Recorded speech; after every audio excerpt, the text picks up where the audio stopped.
alokpli no nye be le gbogboma je be alokpli nye kple o mi nye xolon vevi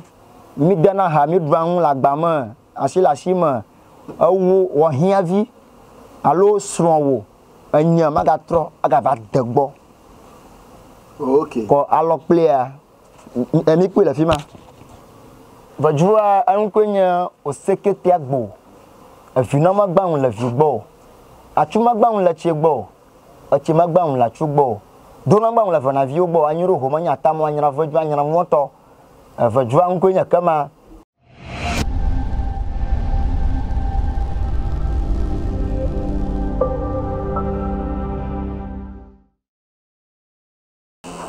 yo mi afa nkpola mi afa nyasalao mado zozo na mi va Kabata TV ji Kabata TV a fi kana kpele fi kana ata neni adim na kpomela ekonye YouTube Facebook TikTok Instagram fuma ekona tapo nyapa ensoso po nyapa channel konkole mi kema hiana chugbo okonye ba na subscribe nyapa channel neni na subscribe nyapa channel na yire YouTube kuna type Kabata TV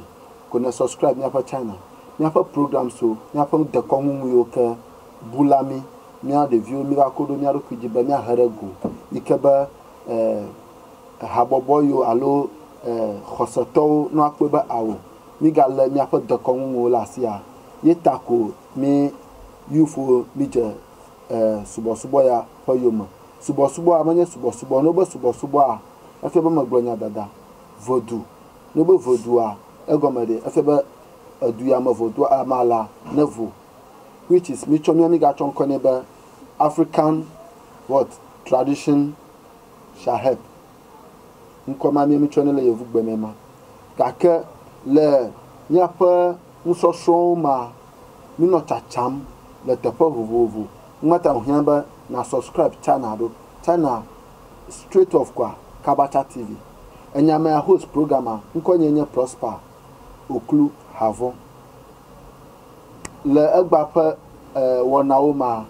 mi chata mi va dogole te pare ike nyenya pe duama nenye vegbeto alo nenya nglovi kwa ne be echo kliko kwa alo agbozuma kwa na nya ba e dogole afama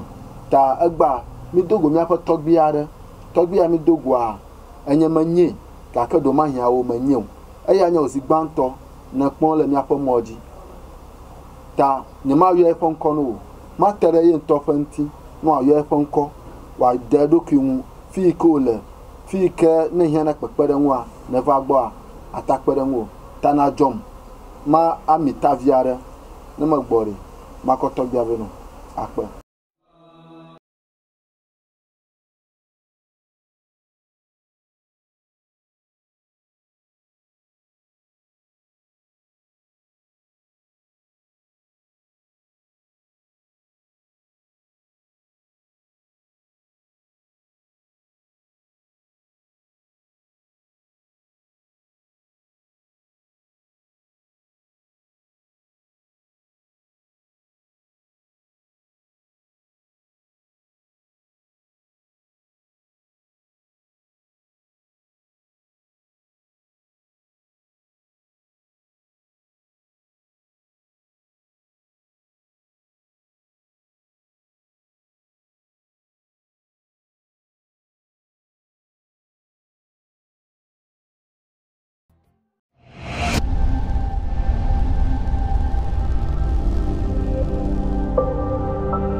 yo nyepang pola nyepang salao nyepang sonvio alo nyepang soto akpenami meva matere togbi un na wa yo eponko ayo afi kole ne nyase epe ngmenyo togbi ago modozo zonova Kabata TV yo wan wezon yo togbi le mi chacham e ke mi vado agbozuma kliko a mi kpo ba mi sanko ba aw enya togbi are ke na wona untefe ta nya biao enya ma vare gaka nya fon pola do ma ya amarelia egbanye zigbanto o pom manya wo fonko nna yo fonko pele afi kenele nemi yo Ya nyankwenya Torgbui Eselegadzi nane nyanua eglogbeli. Akata yomba vujimado na kpe ma tono ba kpe na kadimijo. Nyanko sugbon ajibia jikle. Mala kliko ablagame nyakaya kliko ablagama voter region. Yemala alaba la Afrika mi gbanto nyafaga eli afaga ablachi ablaga ta fia mi la fia ikamala ko mwana nya hudo ine kliko ablagama yo akpa Torgbui aika mi la fia mi kpoba mi va do gbowa mi kpoba anwo la gbowo zan gaka na yo fon kwa eje mi abia o nko fo goma alo gbogbare fon ko ya alo onto ojio nko ma okono wa ta mabia o zigbanto nyeba ebe ye fon ko nya Eselegadzi no obe Eselegadzi a egomere yo no be Eselegadzi a gome ko nyeba nshanwu alagbe ama gai ko woni na gama la shio mate na ko gore na gato plo yi rekota na onye ba wokole onya jo ha gato ko jirube tam shanwa agaji ko gai woni okay akpa Torgbui ayi ma va ma kpoba na do awara awia na do a mi afu nkocho onto ale na nan gbo ka fi mi atere Torgbui ma kpoba na do awara awia na do a adi vovo na nviare ga ka ma kpoba anwo o subola nguza awu kafu mo vi onya awu konya yo awu ya la togba o fa nyachi nko yo ne ba adawu do mai adawu amara babia ga ba adawu amisa mia gba pa mia yufo gbona masigede amagede se anyama ogomu yo awu ya madu amanya awu konya gbogbo fa we ye wonya ye madu ta no ba ade alo o agwa ba adawua ajaba na voin ti aba gbogbo trako fa we ya yo mi ko ba na kpla chilado le awan chila ma de odoka onye wona yo chila ukata lawanchia ekpere agwantonchi ukata oyo ba adawu kaka o wona do vovovovo araba oyo na nkore ba agbajaka Torgbui ozakare koya ba agbajaka alaba na kpof chofia akpoba chu nyo la fia vuva koye onya agbaja na ma ofan koma na ma dora gbowa ye ohia na chu na ko jinya ma didigo wonto orokio daga ye tilara galafia yika anya na jidi na bula magbo na ajobe acho na bu aha e ma tilala ma alaba tilara lafia kanya chigui yika lafia manya obana novio yira gen ata arestro la gen agbesro la gen ma anyagos ova ojuma na baja hia ta alokpli no yeba le gbogbo ma jeba alokpli Torgbui ai na kene be na bia alokpli a ma kpo be mi ayufo no bia alokpli a amo kaji o to na pa alokpli a yo aba awofia nyakpla o mi nya kolon va vi mi dana ha mi dwan lagbama asila shima awu wo hia vi alo sronwo anya magatro aga va degbo okay ko alokpli a emi pe la fima fima o dona tema ke no fe ba mare pa alokpli ma abale na ko chigui ma mi afian ko o va gbo o ikaba na kpere ngunya alokpli a amo ma di ko na tona alo nkele tigui ama yo na va o nyaba alokpli a alla o gbangbang yo hiaba wo we no odo shijina wa achile ngama alaba chi mi maduga no ko mi ga gbigbo aflan ya okata alaba akotochi alaba na numa ayo jijo ti jijo na gara lamanu afini akochi adonao Takan va vira kai kama gbolonya te fa to lenya asara gaji fa agbumwa na alok akpoba alokpli chi alokpli fa kaleshi te ata de yenovi srogbo akufuga ya matomatwe na huno gandelia na yon la kaji akufuga ya do komione kwa suba nyako khomaragbe manya bo onyen sano shio na no views of godan makufugo akufuga one time kado mani ko mi afan kwara le litiako ye ko ba yava ma alokpla melio ko be yava na wonwi ani ko na wano enwude ata wona na ma wona na ma wogane ye nwi ta mo gane nyeba do ma hia fi aka wo le a no nyeba ma jole agejuma nyama la gejuma ye ma we na ma o chiagbo ta je bo wo fa ma we ni onu ha gbo no nyeba o jole gejuma o we na ma na chiagbo ita mo gane ro yo Torgbui akpa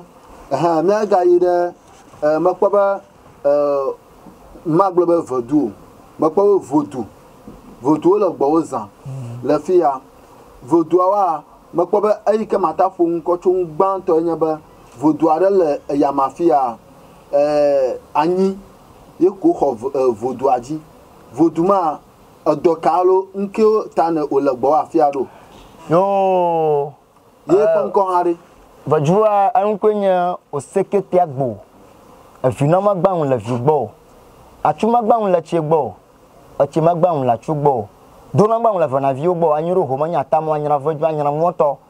vajua ankwenya kama ayi anya fa da vaju na awona anyigba fanya asro fanya do ikana be ado vaju yakọ ye fa kon na wogane o domano abada vaju Torgbui na kene ba adevodu alo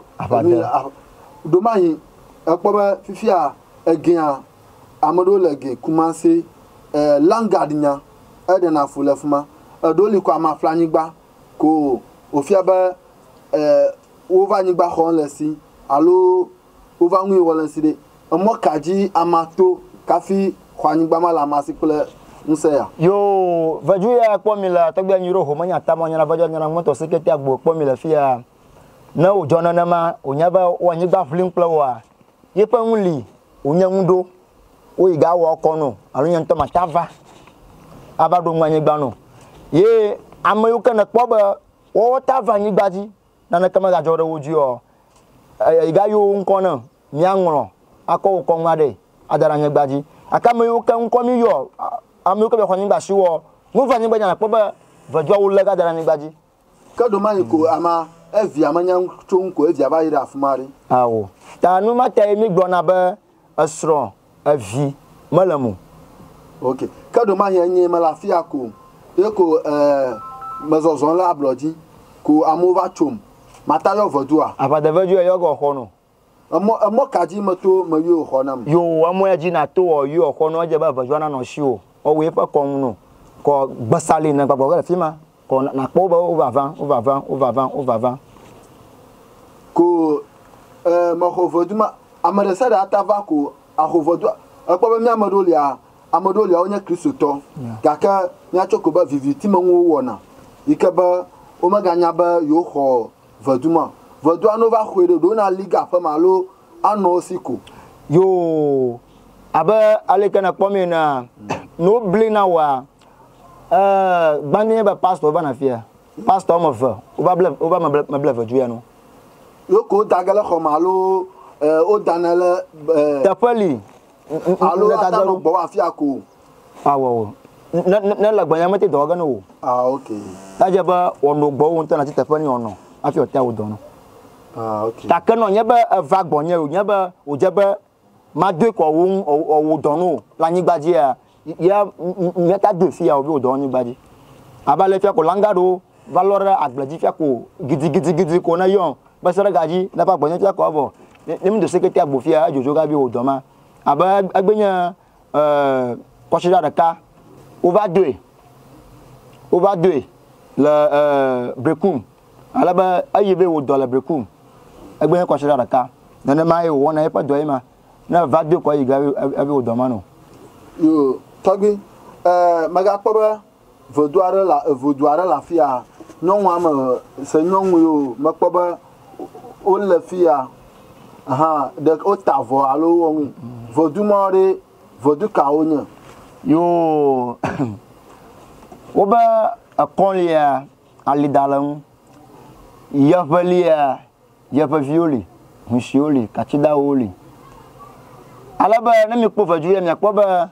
Jashi, Calamunia, Yava, Jashi, Yilamuni. Anya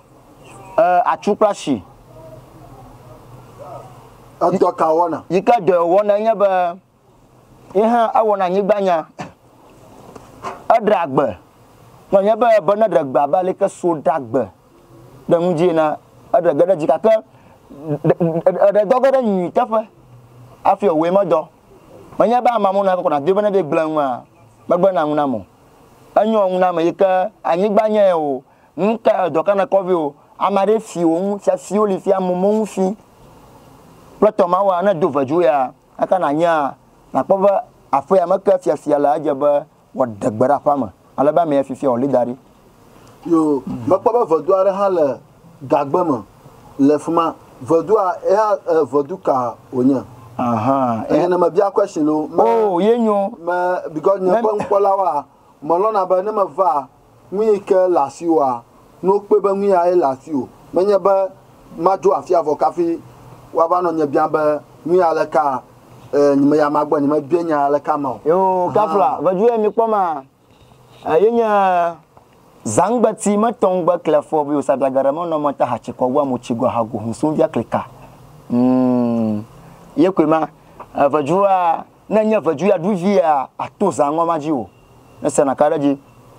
na toza uchu moja onu fima ko magayon korako into hoganao alaba awona do vu ofu na azama alaba mamata no pepe never vaju agbo 1 minute ko wo ma joji o e do po sugbon taka pie ko na nya vaju aduvia ata zofi chafi da un to fo don ko kwedi na kama ogo no chu moja ma bulo o ma pe yo maga kwaba de hala ahajina me ya makpaba agbara laji ike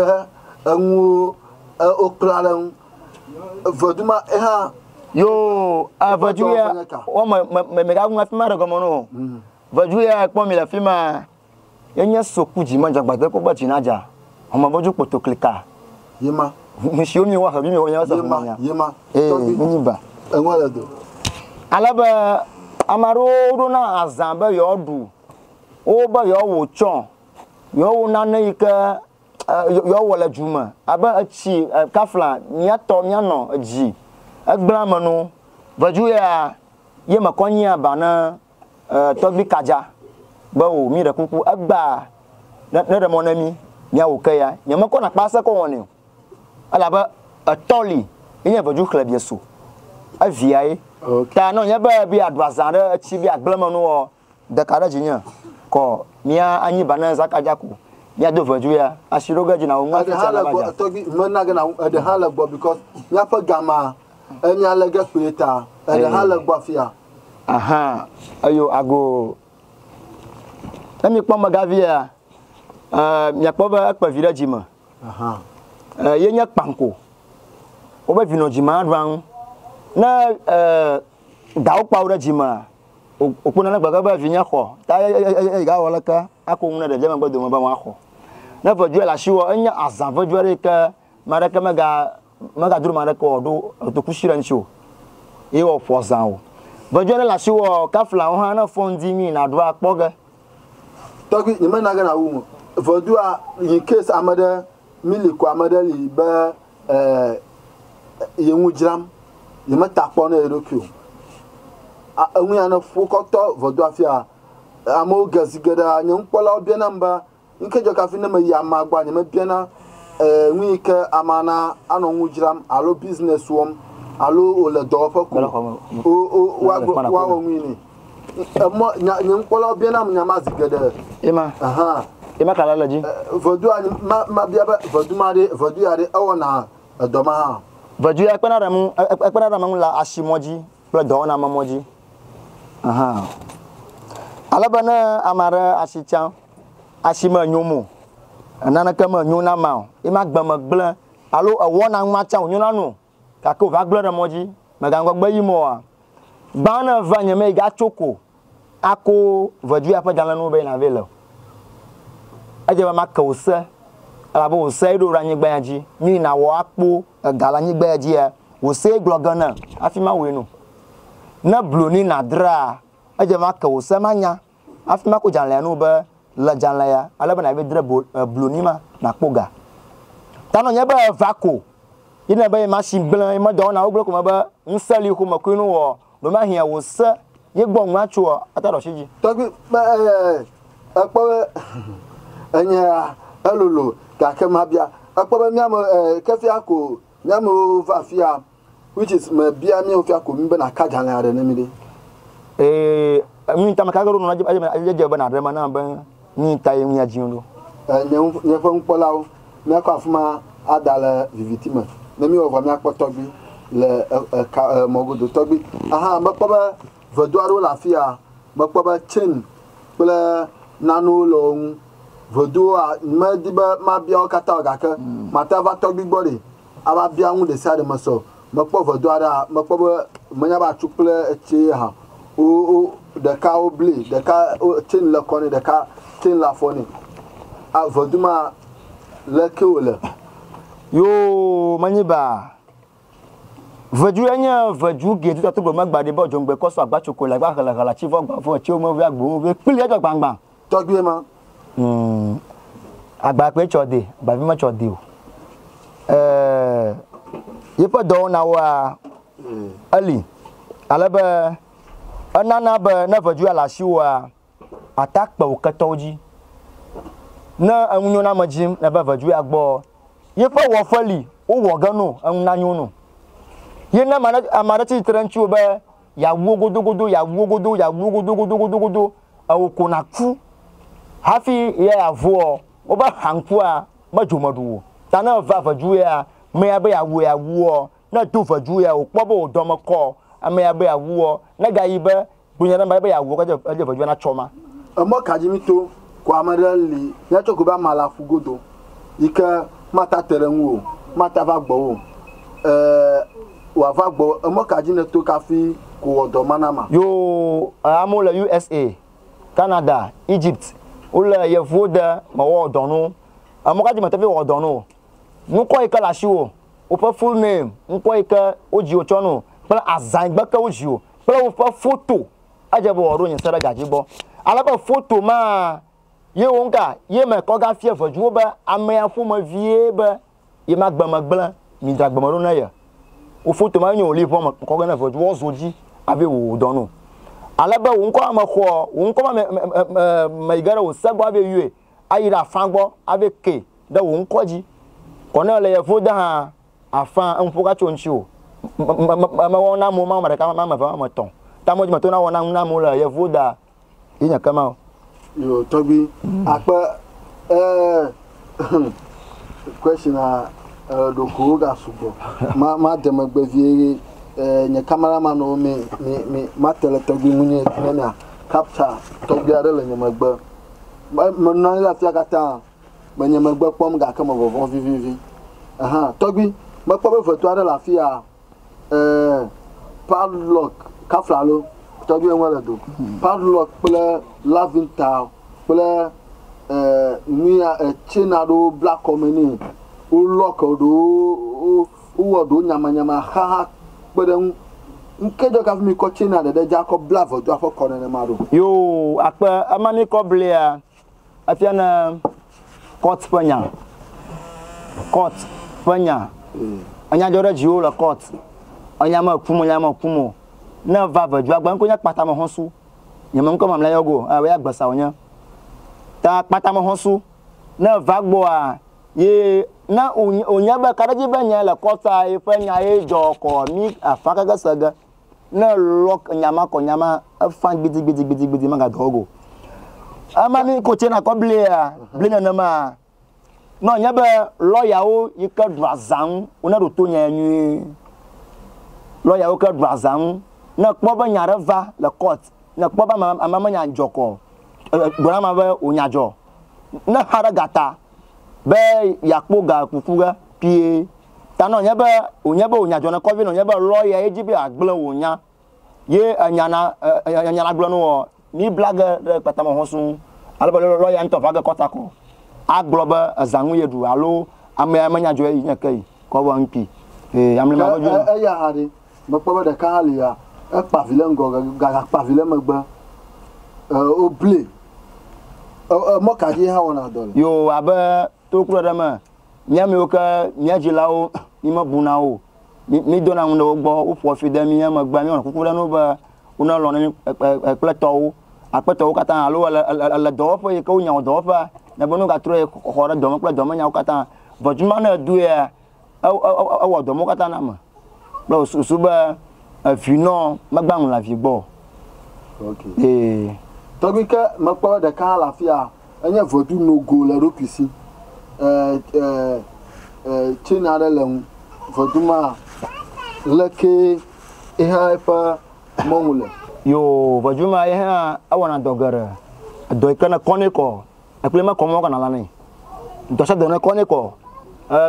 kot nyao ashifa nyao do wowo akpo vidalaji akpo ragba fa nyao na koniko no ko wane ko awo gano ya goro veju onya enya gezero ya roba mek manya de veju manya la mi boram Torgbui aba mi tongu gadama yeah aha daka lenye pa un son la ko lenye pa nya sala gba domahi awa amerika mava moji kabao alo mpo Torgbui akpowa ebe ifo nkwenye Torgbui Eselegadzi nani nyenwa ajivi ajikle egbogbeli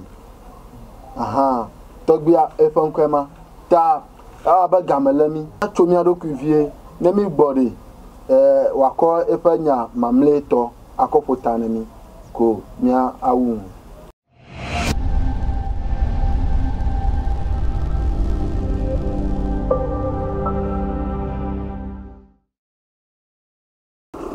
yo apa nya fa nso lawo nya fa nya salawo TV station agba mala no gbesa agba konya Kabacha TV ye pe konya TV station na subscriber asron akpodagbo akpodoyoyo akpon salama ikaba na ehia na pepere nwala ikaba amana pele nwa nya atakwa mama venu ye ikaba uhana nya kponfia ko amada la shio na dibe mia akpoba enya meike nselem wona do we bomile kpogodo alo ko message dalaf manemi ko mia dama gbonu nya akoefe nfafiao ada dogono nya tele Torgbui efe nya mamleto Torgbui ke enya ka la sofia na enya mamleto na gbone nya fa nkpolo nya fa nya salao yo anya ka maglo na nkpola o planya salao ple sohio katal de konuma alo mala de konuma ko nya ba abagba biba fia na asi na akpoi ye ma da gblinawo ba wo aklikoto wo ajima fa nwama nojuji nava anya pastor nojuji nava anya Kristo hosato nojuji nava na unhade niomi makuna ngom ya fa nsanwo vona unto hwe be awo bara e bara kuga ta mashama nava na gasiba wajima nwo la klikoko vuju nava ye ameyo kanya hunowo wo troll da konu alo tro yoma be ko Yesu Kristo mana na nya ba akoduna vajuo ye vajuo manlo wo fa agbanono a yo shi vajuo gbo be ko Yesu Kristo ta na wo va ogbo anya klo so ba yo ayo do yoroku reji alo yo kafu yoroku yo sikanya la padada ta da konu e to subo boju subo ye jokla Africa nyigba no mata e vajuo yo na gba afi yo na mamle o penada no